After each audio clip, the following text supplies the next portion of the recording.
당신은 생각하는 존재가 아니라 생각을 지켜보는 존재입니다. 생각을 멈추려 애쓰지 말고 그저 지켜보는 존재로 깨어나세요. 저항을 내려놓을 때 삶은 자연스럽게 변하기 시작합니다. 이제 당신은 깨어나기 시작합니다.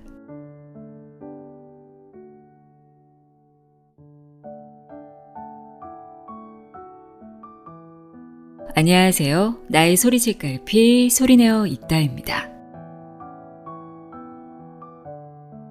오늘은 제게 개인적으로 정말 특별한 의미를 지닌 한 권의 책을 소개해 드리려고 합니다.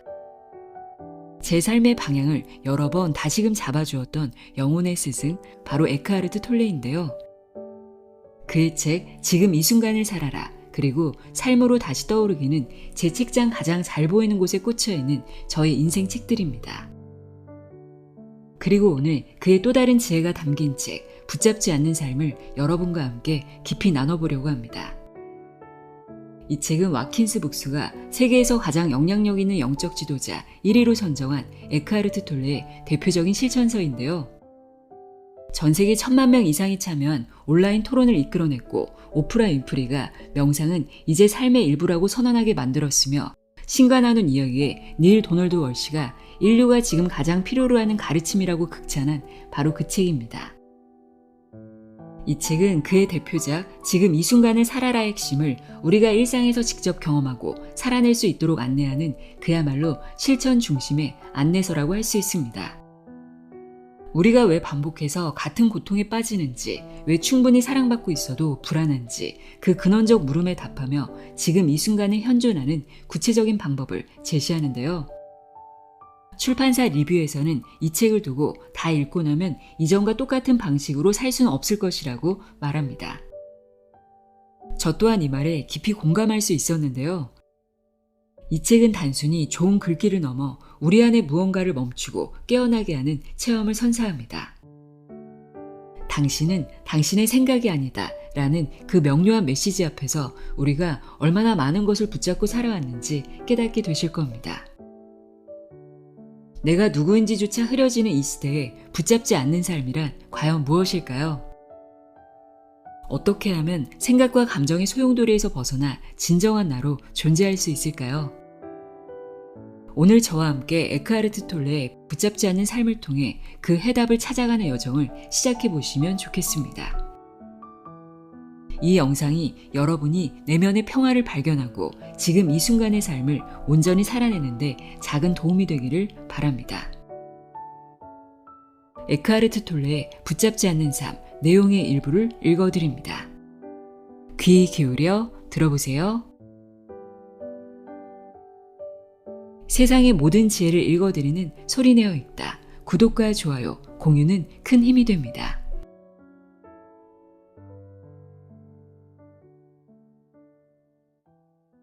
생각을 멈추지 않고도 생각에서 벗어나기. 생각을 멈출 수 없다는 것은 매우 고통스러운 일입니다. 그러나 거의 모든 사람이 그렇게 살아가기에 그 고통조차 어느새 정상처럼 여겨집니다. 끊임없이 떠오르는 생각은 존재와 연결된 내면의 고요함에 닿지 못하게 만들고, 두려움과 고통을 끊임없이 불러일으키는 익숙한 나를 계속해서 반복적으로 만들어냅니다. 마음은 끊임없이 개념을 만들고 상황을 해석하며 이미지를 떠올리고 단어를 붙이고 판단하고 분별합니다. 이렇게 모든 진실한 관계를 가로막습니다. 자신과 존재 사이를, 나와 다른 존재 사이를, 나와 자연 사이를, 나와 신 사이를 단절시킵니다. 이제 각각의 개별적인 형상 안에 담긴 중요한 진실은 가려집니다. 나는 모든 존재, 즉 보이는 것과 보이지 않는 것 전체와 본래 하나였다는 사실을 잊게 됩니다. 마음은 제대로 쓰이면 훌륭한 도구입니다. 그러나 잘못 작동할 경우 삶을 무너뜨릴 만큼 파괴적일 수 있습니다. 그런데 이때도 문제는 내가 마음을 잘못 쓰고 있다는 데 있는 게 아닙니다. 겉보기엔 내가 마음을 쓰는 것처럼 보이지만 실상은 마음이 나를 지배하고 있기 때문입니다. 바로 여기에 깊은 오해와 고통의 뿌리가 있습니다. 나는 마음을 나라고 믿습니다. 이것이 착각입니다. 사용하는 도구가 진짜 존재를 가려버린 것입니다. 누군가에게 지배당하면서도 그 진실을 모르고 내가 스스로 결정하고 있다고 착각하는 것과 같습니다. 자유는 내가 생각하는 실체가 아니라는 자각에서 시작됩니다. 이 사실을 깊이 이해하게 되면 생각을 관찰할 수 있게 되고 그 지배에서 비로소 벗어날 수 있습니다. 생각하는 나를 바라보는 그 순간부터 더 높은 차원의 진짜 나, 존재의식이 서서히 깨어나기 시작하는 것입니다. 생각이 멈춘 고요한 내면 깊숙이 광대한 지성이 본래부터 존재하고 있음을 깨닫게 됩니다. 그리고 그동안 내가 나라고 믿어온 생각은 그 지성이 사용하는 일부에 지나지 않았다는 것도 함께 보이기 시작합니다. 아름다움, 사랑, 창의성, 기쁨, 충만함, 내면의 평화처럼 삶에서 정말 중요한 것들은 모두 마음 너머에서 오며 그것은 애초부터 나 자신이었다는 것을요. 비로소 서서히 깨어나기 시작한 것입니다. 멈추고 바라보는 연습 시작하기. 좋은 소식이 있습니다. 내가 마음으로부터 해방될 수 있다는 것입니다. 이것이야말로 진정한 의미의 자유입니다. 그리고 그 첫걸음은 바로 지금 이 순간 내디딜 수 있습니다. 우선 머릿속에서 끝없이 떠오르는 생각들을 가만히 지켜보세요. 특히 오랜 시간 반복되어 온 익숙한 생각의 흐름들, 마치 낡은 녹음 테이프가 자동으로 재생되듯 되풀이되는 그 패턴에 조용히 그러나 분명하게 주의를 기울여 보세요. 이것이 바로 생각하는 자신을 지켜본다는 뜻입니다. 머릿속에서 끊임없이 흘러나오는 내면의 목소리에 잠시 귀를 기울여 보세요. 곧 알게 될 것입니다. 그 목소리는 언제나 내 안에서 쉬지 않고 말을 걸고 있었다는 것을요. 이제 그 목소리를 따라가지 말고 조용히 지켜보는 존재로 그 자리에 머물러 보세요. 판단하지 말고 있는 그대로 들어보세요. 들리는 것을 비난하거나 분석하려 하지 마세요. 그렇게 반응하는 순간 또 다른 목소리가 개입하면서 다시 생각 속으로 끌려가게 됩니다. 어느새 알게 될 거예요. 목소리가 있고 여기서 그것을 듣고 지켜보고 있는 나가 있다는 것을요. 이것이 바로 현존, 존재의 상태입니다. 단순한 자기인식이나 사고가 아니라 마음을 초월한 자리에서 일어나는 실제 체험입니다. 생각을 바라볼 때 생각과 지켜보는 나가 함께 인식됩니다. 그 순간 새로운 의식의 차원이 열리기 시작합니다. 그 생각 너머 있는 더 깊은 자아, 존재로서의 현존이 감지되기 시작하죠. 그러면 생각은 나를 더 이상 지배하지 못하고 조용히 사라지게 됩니다. 내가 그 생각을 따라가지 않고 지켜보고 있기 때문입니다. 이때가 바로 깨어나기 시작한 순간입니다. 무의식적이고 강박적인 생각들이 나라는 존재를 붙잡고 괴롭히던 오랜 시간이 끝나기 시작합니다. 생각이 사라지면 마음속에 공간이 열리기 시작합니다. 처음엔 아주 짧게 몇 초간만 열릴 수 있지만 점차 그 공간은 더 길고 넓어지게 됩니다. 그때 내면에서 고요함과 평화를 느끼게 될 것입니다. 지금 나는 원래 있던 자리로 돌아가는 그 순간을 직접 경험하고 있는 것입니다. 이 경험을 거듭할수록 고요함과 평화는 더욱 깊어지고 그 깊이에는 끝이 없습니다. 이 내면의 연결 상태에서는 오히려 의식이 더욱 또렷하고 분명해집니다. 나는 완전히 현존하게 됩니다. 시간의 흐름을 벗어난 오직 지금 이 순간에 머물게 됩니다. 이 상태에서는 몸 전체에 생명력을 불어넣는 에너지도 한층 맑고 강해집니다. 깨어있을수록 나는 순수한 의식, 곧 존재 그 자체의 상태에 머무르게 됩니다. 이 의식 상태는 어떤 특정한 단어나 개념으로는 온전히 담아낼 수 없습니다. 언어로 표현되는 순간 의미는 사람마다 다르게 해석되고 결국 또 다른 개념 속에 갇히게 되니까요. 다만 이렇게 말할 수는 있겠습니다. 나는 지금 생생하게 살아있는 상태의 나를 순수 의식을 느끼고 있다고요. 그 순간 충만한 기쁨 속에 고요함이 함께 머뭅니다. 생각, 감정, 몸, 외적인 상황들은 이전보다 훨씬 덜 중요하게 느껴지기 시작합니다. 생각하는 자를 지켜보는 것 외에도 현존에 들어설 수 있는 좋은 방법이 있습니다. 법정 스님께서 선이란 한 번에 한 가지 일을 하는 것이라고 말씀하셨듯 지금 이 순간 단 하나의 행위에 온전히 집중하는 것입니다. 그렇게 하면 마음의 활동과 의식 사이에 분리가 일어나며 생각은 멈춰 있지만 의식은 오히려 예민하게 깨어있는 공간이 열립니다. 그것이 바로 명상의 본질입니다. 일상을 살아가면서도 행동 하나하나에 완전한 주의를 기울이며 그 행위 자체가 목적이 되도록 하십시오. 집에서도 직장에서도 계단을 오르내릴 때마다 한 걸음 한 걸음에 집중해 보세요. 몸의 움직임과 호흡을 조용히 바라보며 오직 지금 이 순간에만 머무는 연습을 해보세요. 손을 씻을 때도 그 동작 하나하나와 모든 감각에 주의를 기울여 보세요. 물소리, 손에 닿는 감촉, 손의 움직임, 비누의 향기까지도 있는 그대로 느껴보세요. 자동차에 탈 때도 차문을 열고 자리에 앉은 뒤 잠시 모든 행동을 멈추고 조용히 호흡을 느껴보세요. 들이쉬는 숨, 내쉬는 숨, 하나하나에 주의를 기울여 보세요. 그 순간 고요하면서도 강렬한 현존이 깨어납니다. 내가 얼마나 잘 수행하고 있는지를 판단하는 기준은 단 하나입니다. 내 안에 얼마나 깊고 강한 평화를 느끼고 있는가. 바로 거기에 달려 있습니다. 깨달음을 향한 여정에서 가장 중요한 한 걸음은 자신을 마음과 동일시하지 않는 법을 배우는 것입니다.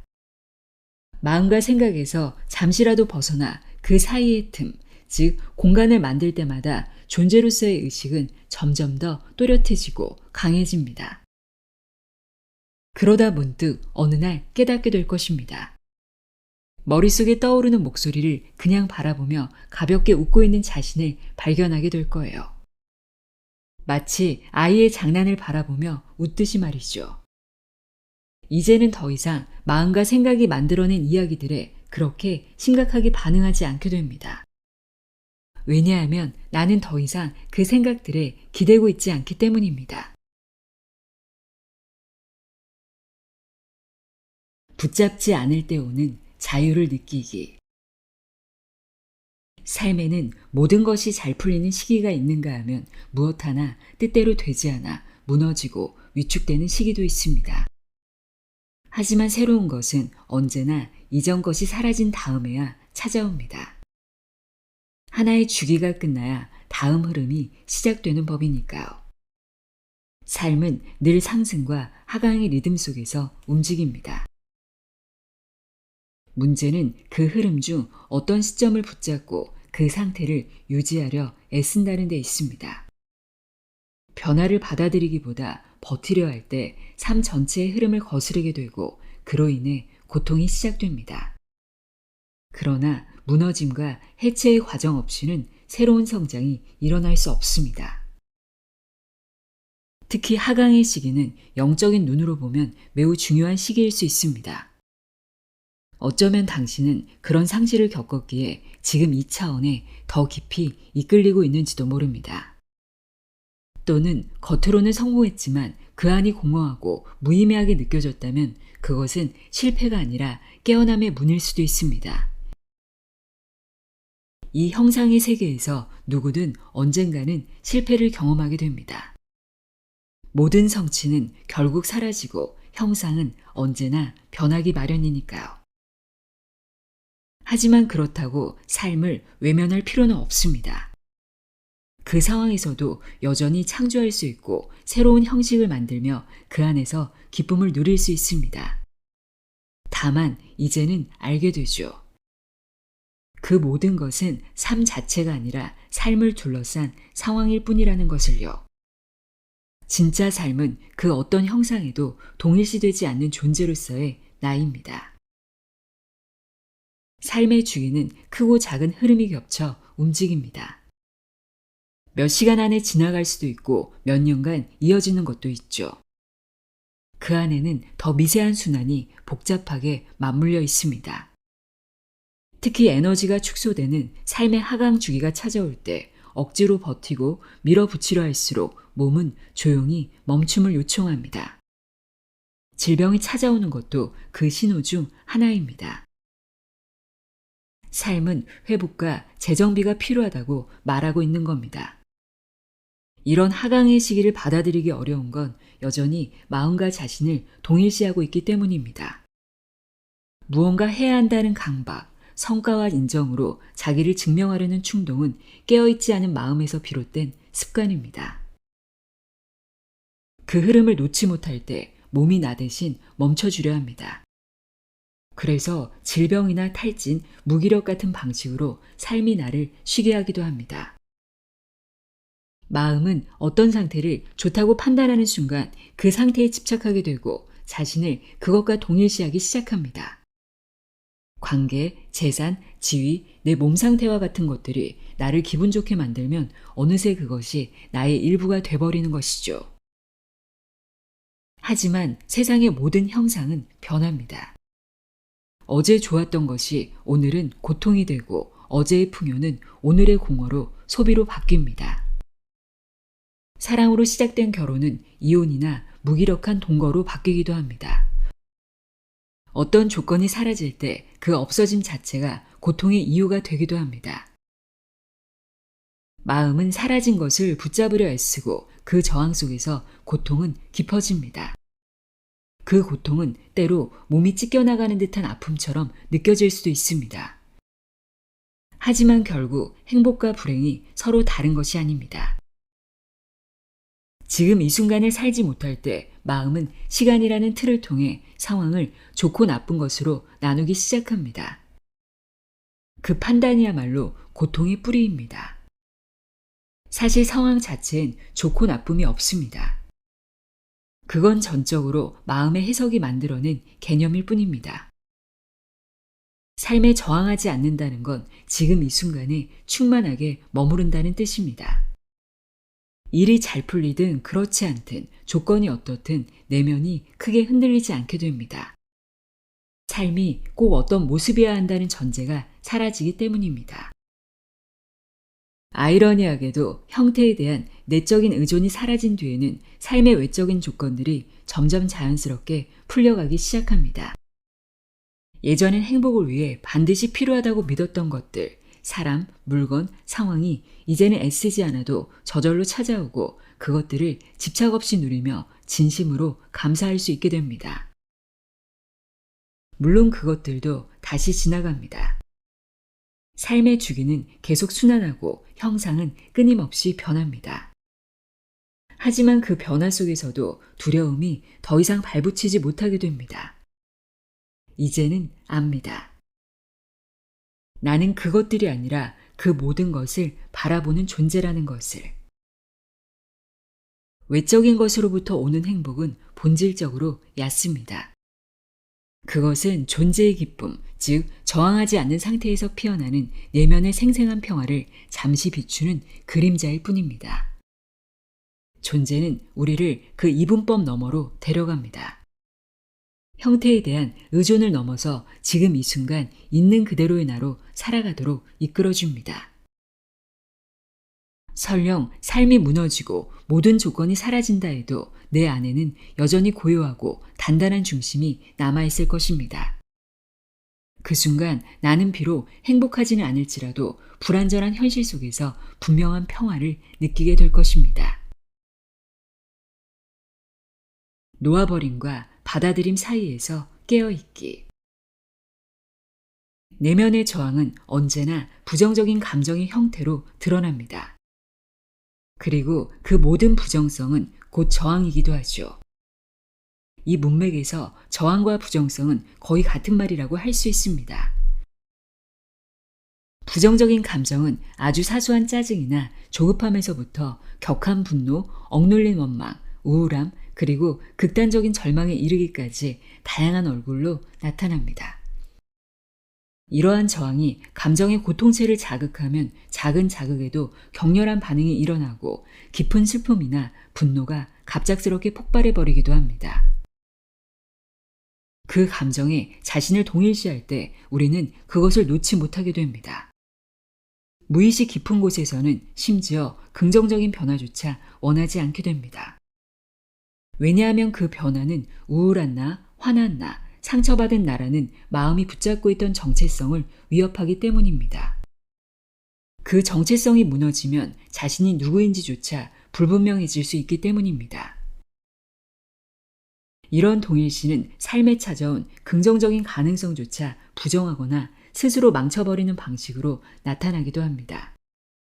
그 반응은 흔하지만 사실은 무의식의 착각에서 비롯된 것입니다.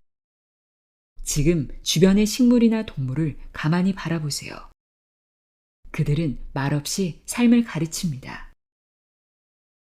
지금 이 순간에 온전히 머무는 법, 있는 그대로 받아들이는 법, 나와 나 자신으로 나뉘지 않고 하나로 존재하는 법을요. 그들은 꾸미지 않습니다. 분열되지 않습니다. 그저 자신으로 살아갑니다. 그리고 삶과 죽음을 있는 그대로 받아들이는 자유를 보여줍니다. 반복되는 부정적인 감정도 하나의 메시지입니다. 삶의 방향을 바꾸라는 신호일 수 있습니다. 하지만 의식의 변화 없이 일어난 변화는 겉모습만 바뀌었을 뿐 감정의 뿌리는 여전히 남아있게 됩니다. 해답은 단 하나입니다. 지금 이 순간에 더 깊이 머무는 것. 현존의 상태가 충분히 깊어지면 더 이상 무엇이 부족한지를 알려주는 감정이 필요하지 않게 됩니다. 하지만 아직 부정적인 감정이 남아있다면 그건 조금 더 깊이 지금 여기에 깨어있으라는 신호입니다. 내면에서 부정적인 감정이 올라올 때마다 이렇게 말하는 듯한 내면의 속삭임을 떠올려 보세요. 지금이야. 여기야. 깨어나. 생각에서 나와. 지금에 있어. 아주 사소한 짜증이라도 가볍게 넘기지 마세요. 그 감정은 반드시 인식되고 관찰되어야 합니다. 관찰된 감정은 사라지기 시작합니다. 그 감정을 바라본 뒤 길게 숨을 내쉬어 보세요. 그 단순한 호흡조차도 다시 나를 지금 이 순간으로 데려다 줄 수 있습니다. 충분히 바라본 뒤에는 그 감정이 옅어졌거나 완전히 사라졌음을 느끼게 될 것입니다. 점점 쉬워집니다. 모든 감정을 같은 방식으로 바라보고 녹여낼 수 있게 되죠. 그 순간 에고의 감정을 녹여 없애는 열쇠를 갖게 된 것입니다. 반대로 관찰되지 않는 감정은 내면에 쌓여 고통의 덩어리로 굳어지게 됩니다. 중요한 건 깊이 분석하거나 판단하는 것이 아니라 그저 조용히 바라보는 일입니다. 판단 없이 마음을 열고 지켜보는 것, 그것이면 충분합니다. 놓아버리기가 어렵다면 자신이 투명해졌다고 상상해 보세요. 그러면 외부 자극은 당신 안에 머무르지 못하고 자연스럽게 통과해 흘러가게 됩니다. 이 연습은 아주 사소한 것부터 시작하는 게 좋습니다. 예를 들어 집에서 쉬고 있는데 갑자기 밖에서 날카로운 경적 소리가 들려옵니다. 그 순간 짜증이 올라옵니다. 그런데 이 짜증의 목적은 뭘까요? 사실 아무 목적도 없습니다. 그럼 왜 짜증이 났을까요? 그건 내가 짜증을 낸 것이 아니라 내 마음이 짜증을 낸 것입니다. 그 반응은 완전히 무의식적이고 자동적입니다. 왜냐하면 마음은 저항하면 상황이 사라질 것이라고 믿고 있기 때문입니다. 그러나 그것은 전혀 사실이 아닙니다. 오히려 저항은 더 큰 불평과 혼란을 내면에 남깁니다. 결국 소음보다 더 괴로운 건 마음의 저항입니다. 언제나 상황 그 자체보다 그 상황에 대한 마음의 반응이 더 괴롭습니다. 그러니 어떤 상황이든 그것을 깨어있음의 계기로 바꿔보세요. 짜증, 분노, 불편함, 그 어떤 저항이라도 그 감정을 바라보는 바로 그 순간 깨어있는 실천이 시작됩니다. 자동차 경적, 개 짖는 소리, 아이들 울음, 교통체증, 혹은 이런 일은 일어나지 말았어야 해 라고 느끼는 모든 상황까지 그 모든 것을 그냥 통과하게 두세요. 저항하지 않고 막지 않고 그저 흘러가게 두는 것입니다. 바로 그 순간 내면의 고요가 깨어나기 시작합니다. 누군가가 무례한 말을 하거나 상처 주는 말을 할 때 무의식적인 반응은 곧바로 받아치거나 방어하거나 마음을 닫는 것입니다. 하지만 그 말을 저항 없이 나를 통과하도록 둬보세요. 마치 상처받을 누군가가 거기 없다는 듯이. 바로 그 상태가 용서입니다. 그렇게 존재할 때 나는 상처받을 수 없는 존재, 좌절에 휘둘리지 않는 의식의 자리에 있게 됩니다. 물론 원한다면 그 사람에게 그의 행동을 받아들일 수 없다고 분명히 말할 수 있습니다. 그러나 그가 나의 내면 상태까지 좌우할 수는 없습니다. 내면에 힘이 있는 상태로 에고의 개입 없이 사실만 전했기 때문입니다. 이제 나는 더 이상 누구의 통제 아래 있지도 않고 자신을 조정하려는 마음의 반응 패턴에도 휘둘리지 않습니다. 경적이든 무례한 말이든 재난이든 상황의 종류는 달라도 마음이 저항하는 방식은 언제나 같습니다. 아직도 무엇인가를 밖에서 찾고 있나요? 찾는 그 상태에서 벗어나지 못하고 있진 않나요? 이번 워크숍은 뭔가 특별할 거야. 이번 방법이야말로 진짜일 거야. 이렇게 계속 다음 걸 기대하고 있다면 이 말을 꼭 기억해 보세요. 평화를 찾아 헤매지 마세요. 지금 이 순간이 아닌 다른 상태를 바라지 마세요. 그 순간부터 내면에서는 갈등이 일어나고 무의식적인 저항이 시작됩니다. 지금 평화롭지 못한 자신을 용서하세요. 그 상태 그대로를 인정하는 순간 조용히 평화로 바뀌기 시작할 것입니다. 무엇이든 온전히 받아들이기만 하면 그것이 곧 나를 평화로 이끕니다. 그것이 바로 항복이 일으키는 기적입니다. 지금 있는 그대로를 받아들이는 순간 모든 순간은 가장 좋은 순간이 됩니다. 그것이 깨달음입니다.